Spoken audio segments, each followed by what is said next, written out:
comeback ketemu lagi bersama gue Irwan Candi, Punit Abangan. Kita dulu bilang dua lato. Dua lato ya. Anak botak ya tak.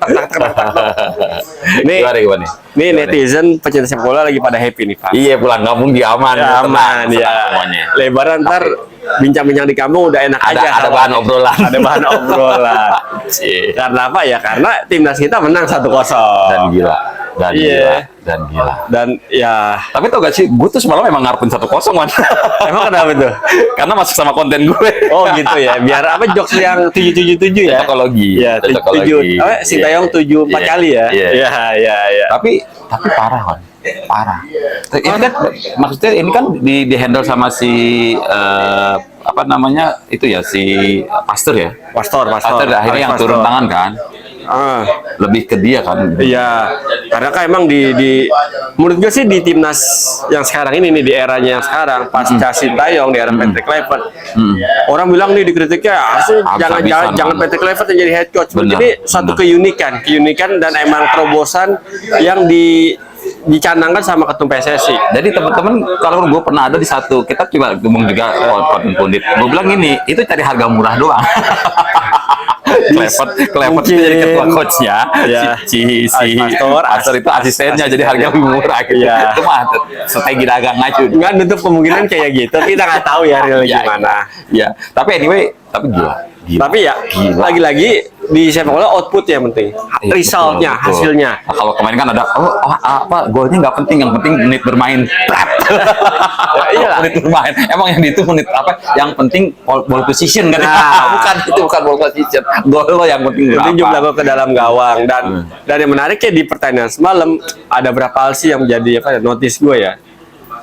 Sebelum kita bikin video ini di channel gue berapa hari lalu, gue bilang nih, Indonesia harus cari kompetitif Kluivert mau Legawa atau mau Legowo, mix sama sistemnya STY, bertahan ala STY, nyerang ala Kluivert. Dan kemarin kejadian parkir bus ya, bukan parkir bus, gaya bertahannya compact defense. Jadi penyerang tuh turun jauh sampai final third nama itu di seperti akhir pertahanan sendiri ya. Dan kemarin tuh kejadian ternyata sering kayak Ole Romeni sering tuh turun sampai dengan lewat dari garis tengah lapangan. Kemarin yang memang krusial banget si Bang Jai yang nyundul itu ya, hampir masuk ke sundul sama Bang Jai. Rizky Ridho. Bukan Bang Jai ya? Rizky Ridho clearance gila.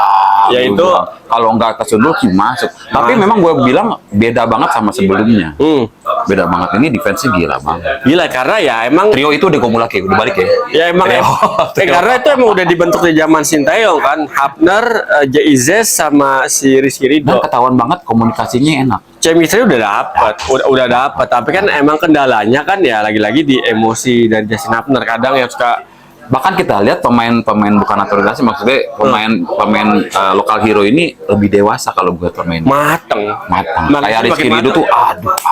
Karena Rizky Ridho di Persija pun dia duet sama Kudela. Kudela itu mantan main timnas Republik Ceko, udah di Eropa, udah gila jam terbangnya, dan Rizky Ridho bisa manfaatin kesempatan itu di Persija, dimanfaatin. Yang semalam yang gue bangga dari Dewa United masuk. Siapa yang namanya? Ricky Kambuaya. Terus yang orang yang jenggotan itu, Ricky Kambuaya. Orang Timur.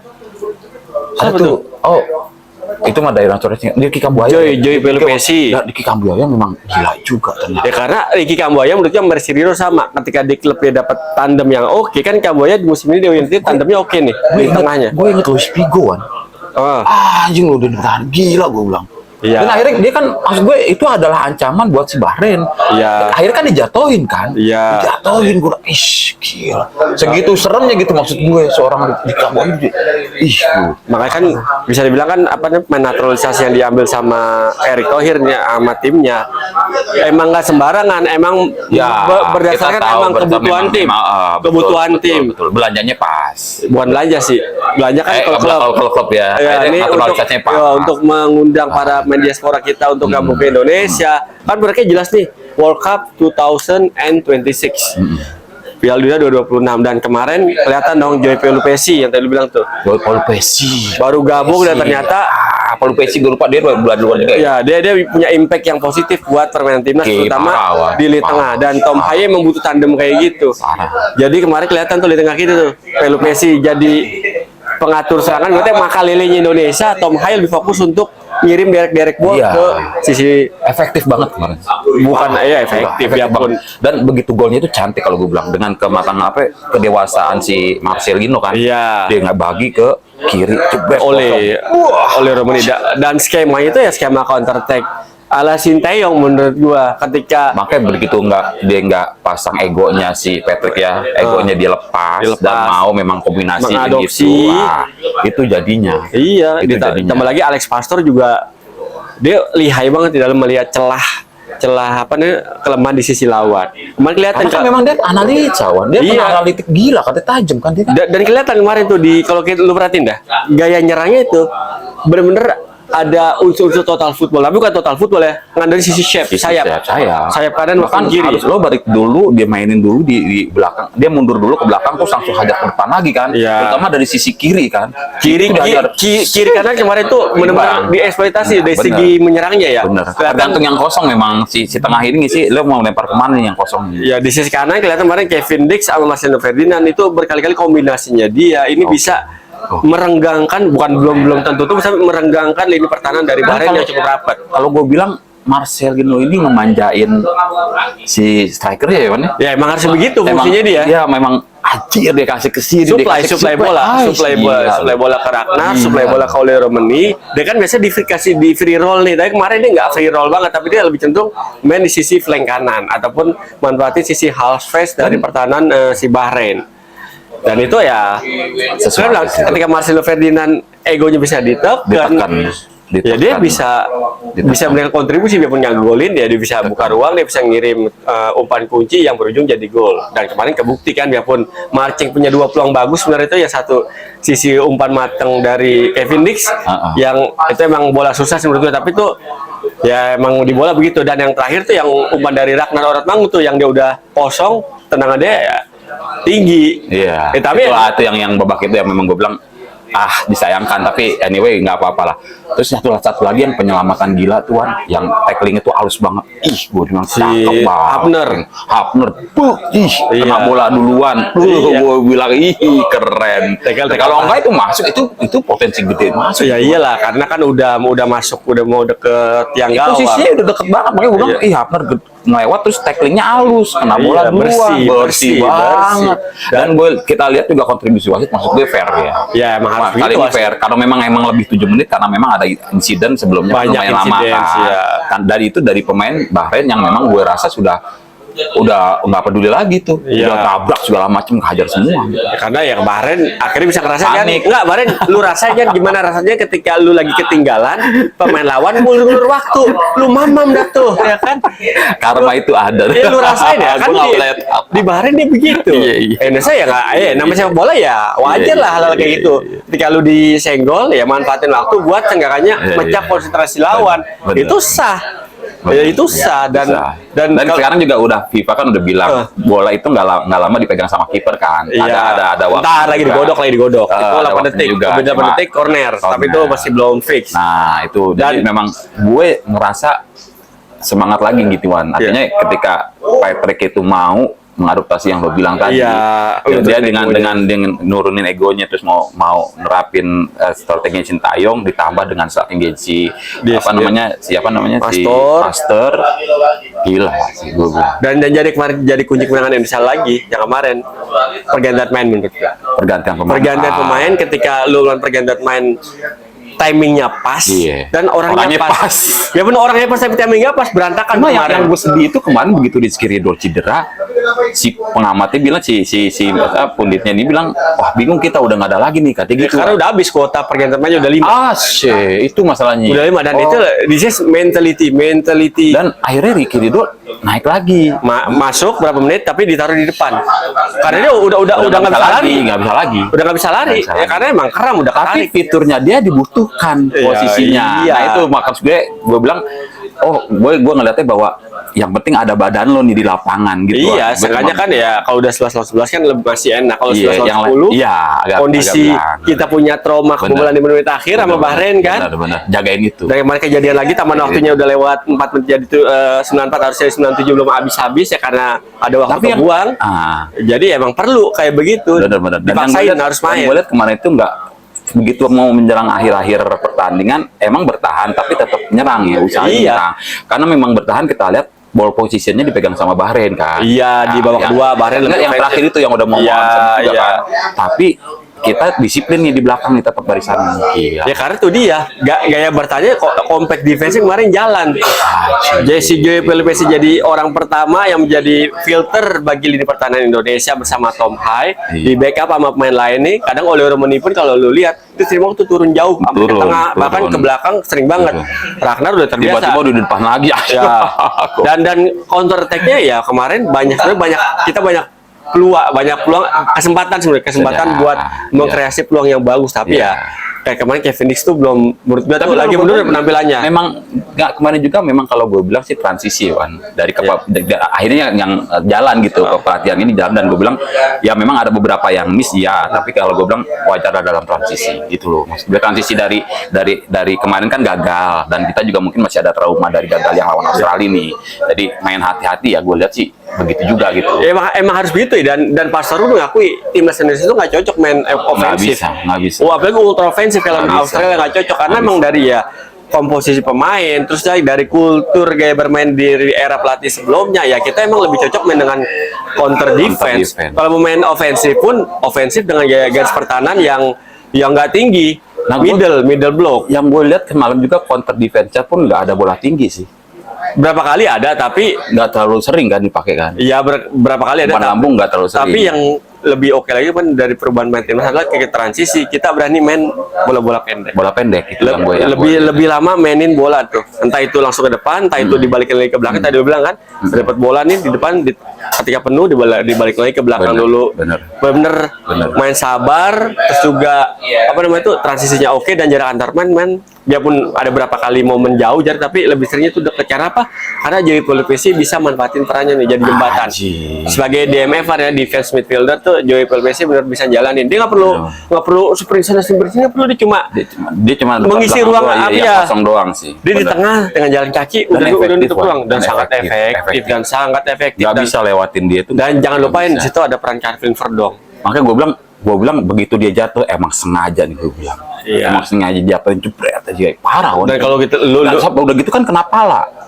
Dia kan jatuh karena kena pala kan, bola kena pala dan itu memang si itu kan apa yang di tengah itu yang baru masuk itu dia kan kena pala kena tembakan di pala makanya dia jatuh akhirnya terus nggak dimasukin Kamboya ya yang digebuk Kamboya kalau salah itu. Nah itu kan salah satu dia juga efektif juga minum. Ya iya kan Kamboya kan di Dewa United kan. Dewa United dia lagi bagus performanya karena apa tuh dia karena ketika ada pemain asing di klubnya bagus. Ini keangkat ya. Kayak Rizky Ridho lah, yang bilang ada Kudela, tandemnya mantan main timnas Republik Ceko kan, main di Persija dimanfaatin sama Rizky Ridho. Nah Kamboya di Dewa United, di tengahnya ada namanya Hugo Gomez, Jaja, ada Messi Doro tuh di Liga 1. Ini bener main tengah yang sangat-sangat menakutkan dan Kamboya bisa manfaatin dan terbukti Dewa United sekarang serem. Tim paling produktif. Biarpun peringkat ada peringkat 3 tapi paling produktif dibanding walaupun lo nggak punya lapangan. Dia lapangan ada sekarang. Latihan ada, tapi stadionnya pindah-pindah. Ya, kandangnya pindah-pindah. Dan sekarang di Banten. Tapi enggak, gue setelah gue kemarin nonton, ternyata memang ya itu lah yang ada juga salah satu penting ngomong bahwa kita tuh pemain kampung segala macam. Enggak, Pak. Maksud gue banyak pemain-pemain yang dari daerah itu yang keren-keren. Banyak. Yang keren-keren. Jadi bukan masalah gizi segala macam. Ya lo tinggal mental latihan doang. Artinya beberapa pemain yang memang asli Indonesia itu kan bisa ngimbangin pemain. Iya dong. Yang itu ya maksudnya semua naturalisasi. Yang diaspora. Bisa ngimbangin itu. Rizky Ridho. Ricky Kambuaya. Bahkan yang tadi gue bilang di Gebok itu namanya siapa? Yang Dewa United tadi? Ricky Kambuaya itu kalau gue bilang jadi bikin serem orang-orang Bahrain Iya karena dia ngeri mereka. Menurut sih Ricky Kambuaya itu udah lebih oke ya performanya dibandingin match-match sebelumnya. Karena di match sebelumnya Ricky Kambuaya ini kadang pergerakan dia suka over dalam bola. Kemarin dia benar-benar bergerak efektif, tahu kapan dia giring bola, kapan dia ngelepas umpan kunci itu kemarin kelihatan banget. Dewasa semua main. Itu karena ya matang di klubnya makin oke berkembang karena tandemnya banyak pemain yang lebih mantep. Makanya itu pentingnya juga kita masukin pemain asing di klub-klub di Liga 1 ya. Karena memang harus belajar komunikasi, belajar lo nggak disiplin juga, dewasaan juga dalam mengolah bola. Iya, kemarin kalau tadi sempat gue bahas tuh Calvin Verdong. Ini Calvin Verdong kemarin luar biasa banget. Kalau lo ingat di momen di babak kedua tuh ketika corner Indonesia, Verdong nendang, itu hampir masuk counter attack, tahu di sprint dari belakang, tahu udah ada di belakang kanan sendiri, sprint, lu bayangin tuh. Itu Calvin Verdong yang artinya gini, maksud gue itu kan berarti dia fokus sama dia mau ngejagain mana ini, dan itu akhirnya di backup sama teman-teman yang lain di luar. Dia karena gue harus mundur lagi, dan ternyata yang di depan itu dia nge-backup itu. Iya, dan itu kelihatan kan transisi di Indonesia ini jauh lebih baik dibandingin lawan Australia. Dan kredit poinnya lagi, lu dikasih kesempatan pelatih timnas di partai-partai krusial babak kualifikasi Piala Dunia, dan lu nggak ada laga uji coba. Bayangin coba. Udah lu dikasih plek nih, lu mainin nih pertandingan di lawan Australia babak belur karena emang salah taktik oleh karena sangat ngotot main total football. Tapi di pertandingan kedua ya akhirnya dia terbuka nih pola pikirnya dia, ya gue nggak bisa main gaya menyerang dengan kan memang yang ngerti kan si Pastor iya kan emang jelas dia nggak bisa Indonesia main begitu. Iya, dia lebih pragmatis ya. Kalau gue bilang ya, artinya kan Pastor kan memang lapis kedua, bukan kepala pelatih kan, bukan asisten, tapi dia tuh berani bersuara, itu yang gue bilang ya. Karena kan maksud gue contoh kinerjanya Iwan, kalau emang lu salah, atasan lu salah ya lu bilang ya, kemarin ini mau tanggung jawab gitu. Sepanjang pertandingan kemarin lu lihat dong, yang sering bikin tuh Ivastur sepanjang pertandingan. Iya, dia dampingin si Patrick. Iya, bisa. Tapi cuma 5-1, yang terakhir 5-1 mungkin disuruh defense kali. 5-3-1 karena Rizky Ridho masih di luar, lagi diobat, lagi diobatin. Itu kan bilang ke teman-teman yang lain. 5-3-1 ya. Dan berita bahagia lagi, Izzy sudah bisa ngitung pakai bahasa Indonesia berarti kan. 5-3-1 itu bahasa Indonesia kelihatan dari gestur mulutnya, kelihatan dari gerakan mulut kelihatan. Berarti dia udah bisa ngitung pakai bahasa Indonesia nih. El Capitano kita nih. Dan juga ya kalau kita mau simpulin nih, kemarin timnas sampai bisa menang ya karena lini per lini dari mulai kiper sampai dengan striker ini benar-benar bisa menjalani taktik masing-masing, strategi dengan sangat bagus dan efektif. Dan Bahrain pun ya geleng-geleng lah, kok Indonesia jadi cepet banget nih bahkan yang berubahnya. Pelatih Bahrain ini coba-coba Cywar ya. Dia bilang katanya naturalisasi. Gue bilang ya lu tetap aja lah. Kalau pelatih lu nggak beres, kayak maksud gue kalau salah taktik kayak lawan Australia tetap aja kebobolan juga. Masanya lu harus nyatuin dari berbagai negara, lu satuin di Indonesia, dan lu harus nyempung di situ. Lo bilang tadi tanpa ada uji coba. Iya, itu dia. Ya, kalau mau meritik masalah itu, banyak main yang dari Belanda, ya Prancis besar banyak main yang darah campuran, nggak murni Prancis, bro. Campuran karena Prancis juga kan ngejajah bangsa lain gitu ya. Dan itu juga maksudnya secara histori ngejajah bangsa lain, akhirnya punya anak keturunan di bangsa lain, bisa diatari. Prancis kan sama si Paris ya, setiap kayak gitu. Banyak Zidane aja Aljazair. Iya, contohnya ya kan, ada beberapa main lagi yang dari beberapa negara di Afrika ya. It's no problem dalam sepak bola selama nggak ngelanggar aturan FIFA ya, why not? Yang penting dia punya darah kan legal ya. Legalitas lo, kecuali lo nggak legal baru bisa komplain. Itu dia. Dan yang terpenting yang masalahnya ada netizen Indonesia komplain juga. Komplain apa tuh? Dia bilang gue melihat orang bule lawan orang bule. Nggak begitu, gue bilang gitu. Nggak begitu, karena untuk memajukan, maksud gue kadang gini, lu nggak usah di sepak bola ya, kita di perkantoran aja kan banyak expert juga. Lu harus ngambil dari Singapura, ngambil dari segala macam negara, Inggris segala macam, expert buat ngajarin gitu. Iyalah, buat lu belajar. Dan kelihatan kemarin kan kayak Rizky Ridho juga nambah lagi jam terbangnya, dan Jay Jesus mengakui Rizky Ridho ini pemain potensial, dan dia bahkan berharap Rizky Ridho bisa dapat tawaran dari luar negeri nih. Bahkan dia udah ngasih kode ya, kalau bisa Venezia rekrut nih Rizky Ridho nih kalau nanti Izes pindah ke tim lain, karena dia ya emang gaya bermainnya udah matang, padahal umurnya belum nyampe 25 loh Rizky Ridho. Bayang di umur 23 apa berapa gitu sekarang masih panjang ya, masih panjang. Tapi ya dengan lu digembleng di klub, duet sama main kelas internasional sama Kudela di timnas, ketemunya Izes, Hilgers, terus ketemu lagi sama Hapner, terus lagi ada Kevin Dix, ya ini udah kualitas Eropa. Biarpun orang Belanda bilang nih di Eropa tier 2, tapi ya ternyata di sini bagus. Ya secara kualitas Asia ya ini emang udah sejajar sama negara-negara top di Asia. Jadi kalau gue bilang ya, ada beberapa kan yang memang bilang lu cuma mau tampil di Piala Dunia doang nih. Tapi kalau kita ngelihat beberapa kali kayak beberapa pemain, semua sih hampir begitu lo main emang bener-bener total ngebela buat Indonesia. Ya iyalah. Begitu lagu kebangsaan dinyanyiin sama lagu yang tanah airku dinyanyiin, mereka ikut sedih, ikut hanyut. Ya, karena, dan mereka satu hal lagi bangga dengan penonton kita yang gila sekarang. Ya kan kalau di stadion bisa kalau lo perhatiin ya, ini di timnas ya. Sebenarnya industri sepak bola udah jalan, Pak. Di sisi mananya? Penjualan tiket sold out. Habis loh. Ini dapat jadi masukan bagi PSSI. Yang kedua, merchandise kayak kaos, apa dan segala macam. Ini Akhirnya turun ke Indomaret loh, karena itu memang mau jangkau ke semua lini kaosnya. Sepak bola sekarang tuh begitu harusnya. Oke. Pemasukan tuh ya dari penjualan jersey, merchandise, sama tiket.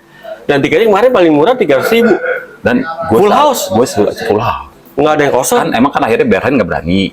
Tapi dibeli juga kan, dijual juga, dan akhirnya laku itu. Dan gue salut sama masyarakat Indonesia nih, udah dewasa dalam, kalau timnas ya, udah dewasa semua, dan akhirnya Bahrain sendiri bingung, kok gue nggak diapa-apain. Emang mau diapain? Maksud gue kita nggak ngusik dia orang. Iya, emang ngapain dong? Akhirnya mereka kaget, wih, gue nggak diapa-apain kok, sambutannya ramah. Ya emang Bahrainnya lebih overthinking. Sama pelatihnya juga. Iya, overthinking. Lu terlalu overthinking sama Indonesia. Akhirnya gue bilang, lu sia-sia keluarin statement bahwa yang statement 300 juta penduduk Indonesia yang dipakai orang luar, lu sia-sia ngomong begitu kalau gue bilang. Dan kalau mau sayor nggak mempan sama kita. Kita lebih gila. Nah, kita mau balik lagi masalah atmosfer stadion ya. Gila. Ini media-media luar negeri udah ngakuin atmosfer stadion GBK kan Timnas udah beda banget atmosfernya. Ya. Benar-benar menjadi the real teror dalam bukan teror yang jelek ya, teror. Jangan di sini, di luar juga, di Australia juga kan muasin banyak. Gila. Ya kan lu bilang lagi ya, kalau Indonesia makin berkembang, orang-orang yang tadi nggak demen bola, nggak suka nonton, jadi penasaran buat nonton. Lu bayangin lo, harga tiket 300.000 timnas Indonesia. Gue dulu sering nonton timnas. Itu masih tiket harga red paling mahal apa ya, di Tribun 30-50.000 lah. Tuh di Tribun dulu tuh ya kan, di AFF 2010 ke bawah lah tuh kan. Dan sekarang 300.000 dibeli. Tuh lu hitung berapa miliar tuh pemasukan dari kondisi tiket. Ekonomi lagi begini. Iya. Gila. Ya di sisi industri dan menurut sih ini industri. Menjadi apa nih? Alarm positif, tanda positif bagi, mudah-mudahan bisa dimanfaatin sama PSSI dan regulator LIB nih buat datengin investor ataupun sponsor nih ke depannya. Gue nggak disclaimer entah di secara nyatanya nggak tahu kejadian gimana, tapi begitu kita yang lihat di sosial media segala macam, tidak ada gangguan terhadap pemain Bahrain. Kita ingat zaman-zaman dulu ada laser di Malaysia kalau nggak salah ya, kita kena laser segala macam kan, si kiper segala macam kan begitu nih. Ini tidak ada, dan gue lihat sih untuk bawa-bawa segala macam, dan nggak ada dobrak, nggak ada jebol pintu kan? Nggak ada. Dulu zaman gue sering banget tuh. Nggak ada jebol pintu. Iya. Artinya kalau gue lihat memang benar-benar industrinya udah jalan kalau bilang. Iya. Itu dia. Ketika industri udah jalan, penontonnya tertib. Nggak mau gratisan, lu harus bayar. Ditambah lagi kemarin ada koreo, ditambah lagi sama hal-hal lainnya ya. Kalau gue bilang ya, mereka sadar bahwa itu juga buat pemain. Kalau gue bilang ya, mungkin agak kasih buat klubnya juga gitu, maksud gue buat PSSI gitu loh. Mereka sadar itu, dan akhirnya mereka nggak mau gratisan juga sih. Ya iyalah, lu bayarnya misalnya ya kita hitung ya, receh tiket 300.000, 600.000 sama 1 juta sekian VIP. Oke, kita hitung tengahnya 500.000 kali 70.000. Iya, 35 nolnya berapa tuh? 5 tambah 3 nol ya, 8 nol. 35 miliar. Nolnya 8 enggak 500.000. Nolnya 5. 73.000. 75.000. Nolnya 3,5 miliar. 35 something lah ya. Nah, itu dari penjualan tiket doang. Benar. Belum baru tiket, belum aksiar TV segala macam. Aksiar. Info yang gue dapat sebelum pertandingan ada kurang lebih 100 channel ya. 100 TV tuh ngajuin buat berapa taksiar buat nayangin Indonesia. Bukan cuma pertandingannya yang lihat euforia si penontonnya sama koreonya, anjing. Itu dia menjadi ya industri sepak bola begitu. Indonesia ini untungnya lagu Tanah Airku udah. Kalau saat ini gue bilang gak ada yang nyanyiin udah. Siapa? Kunciannya. Negara Brazil pun yang juara Piala Dunia 5 kali nggak pernah habis main itu nyanyiin lagu. Mau menang mau kalah dinyanyiin. Iya, penting main di GBK kan sendiri wajib. Karena itu emang mengunggah, menyadarkan diri, jadi emang cinta tanah air sih. Iya, karena ya sepak bola itu sekarang bukan sekedar permainan doang, tapi ada faktor-faktor lainnya yang menjadi itu. Dan menariknya nih Pak, kemenangan kemarin, peluang Indonesia buat lolos ke ronde berikutnya dari ronde ketiga, dan artinya ronde keempat masih terbuka. Karena apa? Nanti Australia di pertandingan bulan Juni bakal menghadapi laga yang cukup berat. Lawan Jepang terakhir lawan Arab Saudi, dan kita lawan Cina sama Jepang. Kalau Cina menang dan Australia misalnya kalah sama Jepang, berarti ada peluang sisi poin 1 nih. Sama Australia kan beda 4 nih. Iya. Nah, pertandingan terakhir Australia sama Arab Saudi bakal gontok-gontokan. Ya, memang berebut tiket. Kita ketemu Jepang. Makanya nih kuncinya nanti di bulan Juni dengan kemenangan ini nih, peluang kita untuk lolos otomatis dengan peringkat 2 ya. Masih ada walaupun kecil ya, tapi masih terbuka. Tapi dengan kondisi kemarin sih gue gaya bermain kemarin, sampai Joypul Pesi bilang udah nggak sabar, oleh Romani nggak sabar nunggu pertandingan bulan Juni. Ini menggambarkan apa? Menggambarkan bukan euforia ya, menggambarkan spirit dan keyakinan dari mereka, kita bisa nih main ke Piala Dunia 2026. Biarpun targetnya 2030 ya, tapi RTR bilang ketika ada peluang kenapa nggak kita ambil. Kritik mah, kalau kritik ada kemarin, masih ada berapa hal yang kita kritik, terutama terkait finishing. Kesempatan itu wajib lagi, gue bilang ntar bulan Juni pressure makin tinggi. Ya. Lu nggak boleh lagi tuh pulang kayak kemarin Marceng sama Eliano, udah nggak boleh sering-sering pulang kayak gitu, karena ketika pertandingan makin ke ujung, pressure makin tinggi, lu buang-buang peluang sekecil apapun bisa menjadi kerugian. Dan Australia udah kelihatan tuh, yang penting penalti nggak masuk, endingnya kita dibabat habis sama Australia 5 gol. Semoga sih enggak ya, nanti ke depan lawan Cina kita menang, lawan Jepang biarpun harapannya cuma nggak kalah banyak ataupun seri, tapi ketika nanti lawan Cina menang dan Australia kalah, misalnya nih, gue yakin banget ya lawan Jepang kita bakal menggila banget mainnya. Nah, gue juga mau terima kasih, alhamdulillah Iwan, terima kasih buat supporternya, semuanya, buat tim pelatih, terutama kalau gue nge-highlight adalah apa namanya si Pastor, gue ngeliat dia yang udah berani vokal dan dia akhirnya bener-bener dia jalanin strateginya, dan gue terima kasih di situ sama semua pemain lah gitu. Terus satu hal lagi, Sintayong tuh datang kan? Enggak, dia nobar, tapi kan ke Indonesia. Iya, di Indonesia. Nah, tadi gue masih salut dengan itu, walaupun kecewakan segala macam, tapi maksud gue tetap dia support itu.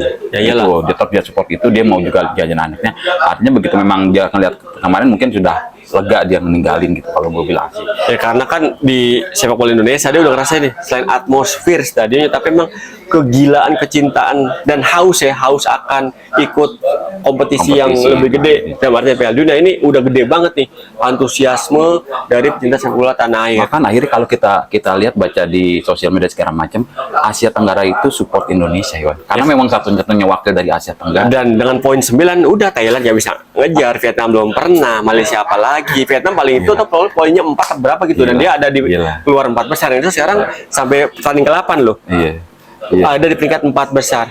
This is something special. Ya different banget sama ya kita untuk level Asia Tenggara, bukannya mau sombong, udah di atas kita level kita emang udah beneran Asia sekarang.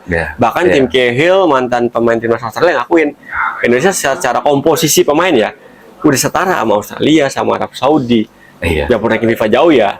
Tapi ya ini artinya apa ya? Artinya project yang lagi dibangun sama Erick Thohir and pengurus yang lain on the track menurut gua, dan dengan kemungkinan nanti kedepannya bakal ada main naturalisasi baru nih, bakal gabung ke Indonesia. Gue nggak nyangka secepat itu ya, Wan. Maksud gue kilas balik itu, maksud gue berbaliknya itu secepat itu kan, cuma seminggu kan waktunya kemarin dari Australia ke itu kan nggak lama juga kan. Itu lagi mental Pak. Cuma hitungan hari mental. Kalau udah tampil di level kompetisi tertinggi di Eropa, biarpun Liga 1, mental berbicara. Kalau lu mental nggak kuat, ya kemarin lawan Bahrain, ya lu pasti gemeteran juga kaki, cepet kram. Tapi kemarin kelihatan banget dismentality ya, karena Patrick Kluivert juga dia udah sering ada situasi kayak gini. Gue sayangkan kemarin Patrick begitu ngomong kok dia jadi ada pesimis gitu. Apa memang lo mau ngerendah hati gitu, maksud gue nggak mau target tinggi-tinggi.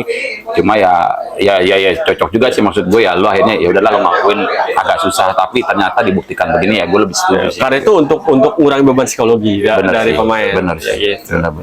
Dan itu emang kayak gitu sih pelatih harusnya ya kan. Mantap. Karena udah mau pulang Pak, kita pamit. Thank you banget yang udah nonton konten gue Menit Abangan bersama tamu gue, siapa? Bapak Zidan, sang guru matematika, El Profesor di matematika di channelnya Bapak Zidan 3. Thank you banget, dan yang penting dukung terus timnas Indonesia dan doain Indonesia masuk Piala Dunia 2026. Oke, gue Irwan pamit. Saya Bapak Zidan. Ketemu lagi di Menit Abangan berikutnya. Salam olah bola.